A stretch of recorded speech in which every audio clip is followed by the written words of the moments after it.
یعنی خواہش نفسانی پورا کرنے کے لیے عورتوں کو چھوڑ کر مردوں کے پاس آتے ہو؟ حقیقت یہ ہے کہ تم لوگ حد سے نکل جانے والے ہو۔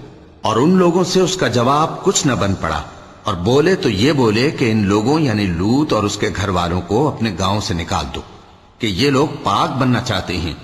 تو ہم نے ان کو اور ان کے گھر والوں کو بچا لیا، مگر ان کی بیوی نہ بچی کہ وہ پیچھے رہنے والوں میں ہو گئی۔ اور ہم نے ان پر پتھروں کی بارش برسائی، سو دیکھ لو کہ گناہگاروں کا کیسا انجام ہوا۔ اور مدین کی طرف ان کے بھائی شعیب کو بھیجا تو انہوں نے کہا، اے قوم، اللہ ہی کی عبادت کرو، اس کے سوا تمہارا کوئی معبود نہیں۔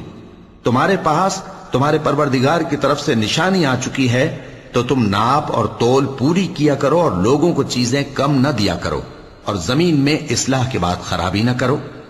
اگر تم صاحب ایمان ہو تو سمجھ لو کہ یہ بات تمہارے حق میں بہتر ہے۔